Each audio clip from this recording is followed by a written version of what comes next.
میں خطبہ حضرت کے بعد نماز جماعت اور اپنی ساتھ ادا کی گئی.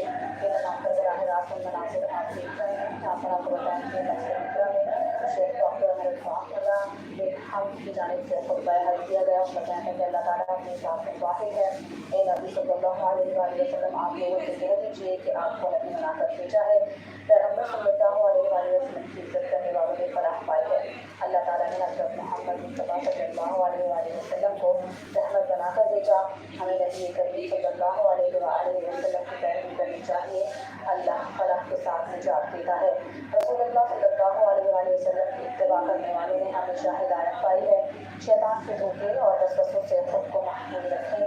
اللہ تعالیٰ پر توکل کرنے والوں کو دنیا اور آخرت میں کامیابی دیتی ہے. اللہ کے سوا کوئی عبادت کے لائق نہیں.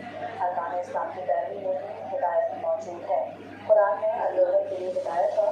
نماز برائی سے بچاتی ہے. زکوٰۃ ادا کرو. حقوق العباد کا خیال رکھو. اللہ تعالیٰ عظیم ہے, بہت بڑی حکمت والا ہے. اللہ تعالیٰ اپنے ذات میں واحد ہے. اللہ عرضی کا مالک ہے. قرآن پاک سیدھی راہ دکھانے والوں کے لیے مقدس کتاب ہے. اللہ نے آپ صلی اللہ علیہ وآلہ وسلم کو تمام جہانوں کے لیے رحمت بنا کر بھیجا ہے. کسی کو نام اور القابات سے نہ پکارو. جو مومنوں کو تکلیف دیتے ہیں وہ کبھی فلاح نہیں پا سکتے. اے لوگوں, کسی کا حق نہ کھاؤ. شراب اور جوا شیطانی عمل ہے. اے لوگوں, اللہ اور اس کے رسول صلی اللہ علیہ وآلہ وسلم کی اطاعت کرو. اسلام امانت میں خیانت سے منع کرتا ہے. اسلام فحاشی اور برائی سے منع کرتا ہے. مصیبتوں اور فساد سے دور رہو. اللہ تعالیٰ اپنی ذات میں واحد ہے.